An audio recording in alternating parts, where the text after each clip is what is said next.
शेतकरी कर्जमाफीला कालपासून अखेर सुरुवात झाली। एकूण 56 लाख शेतकरी आहेत की ज्यांना कर्जमाफी केली जाणार आहे।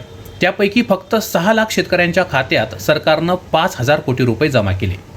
टोटल कर्जमाफीची रक्कम ही 40,000 कोटी आहे। 40,000 कोटीपैकी 5,000 कोटी काल वितरित केलेत।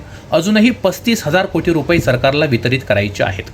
येत्या महिनाभरात अर्थात 30-35 दिवसात हे सगळे पैसे टोटल 56 लाख शेतकऱ्यांच्या खात्यामध्ये जमा केले जातील।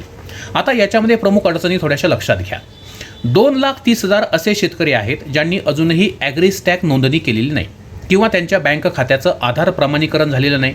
काही शेतकऱ्यांनी फार्मर ID काढलेले नाहीत। तेव्हा या ज्या काही टेक्निकल गोष्टी आहेत या गोष्टी शेतकऱ्यांनी करून घेणं गरजेचं आहे। बँकांकडून सुद्धा काही चुका झाल्यात। बँकांनी 56 लाख शेतकऱ्यांपैकी 32 लाख कर्ज खात्यांचा डेटा बँकांकडे उपलब्ध आहे, परंतु 12 लाख खात्यांच्या बाबतीत बँकांकडून काही चुका झाल्यात, जसं की तांत्रिक त्रुटी म्हणजे टेक्निकल एरर्स, नावांमधली तफावत आणि दुबार नोंदणी यासारख्या टेक्निकल प्रॉब्लेम्समुळे 12 लाख खाती अजूनही दुरुस्त करणं बाकीचं आहे।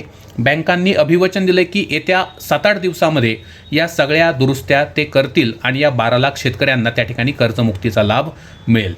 अनेक शेतकऱ्यांना वाटतं की ही ॲग्रीस्टॅक नोंदणी करणं का महत्त्वाचे। लक्षात घ्या, ॲग्रीस्टॅक नोंदणी केल्यानं डिजिटल प्रणालीद्वारे शेतकऱ्यांची जमीन, सातबारा उतारा आणि खात्याची अचूक पडताळणी केली जाते, जेणेकरून कर्जमाफीमध्ये पारदर्शकता येते आणि प्रत्यक्ष पात्र शेतकऱ्यांपर्यंत तो लाभ सरकारला पोहोचवता येतो आणि म्हणून ॲग्रीस्टॅक नोंदणी करणं महत्त्वाचं आहे। पात्र लाभार्थ्यांची यादी ग्रामपंचायतमध्ये किंवा संबंधित बँकेमध्ये, सेवा सहकारी संस्थेमध्ये त्या ठिकाणी लावण्यात आलेली आहे।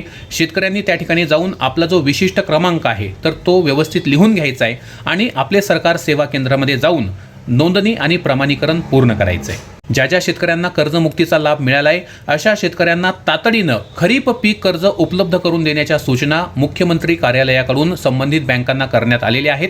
त्यामुळे शेतकऱ्यांना आता खरीप पीक कर्ज मिळण्यामध्ये अडचण येणार नाही।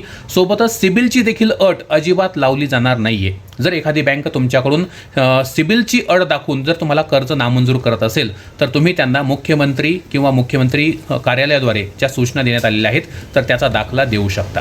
सर्वच्या सर्व 56 लाख शेतकऱ्यांपर्यंत कर्जमुक्ती योजनेचा लाभ पोहोचावा असं जर तुम्हाला वाटत असेल तर लवकरात लवकर ॲग्रीस्टॅक नोंदणी आणि ज्या काही बाकीच्या टेक्निकल गोष्टी आहेत, फार्मर ID वगैरे किंवा आधार प्रमाणीकरण, या सगळ्या गोष्टी तातडीनं करून घ्या। शेतकरी कर्जमाफीबाबतचे सर्व अपडेट यापुढे देखील रेग्युलरपणे आपण देणार आहोत, तेव्हा आपल्या चॅनलला आणि पेजला नक्की फॉलो करा। माहिती आवडली असेल लाईक करा, शेअर करा, सबस्क्राईब करा, फॉलो करा। थँक्यू।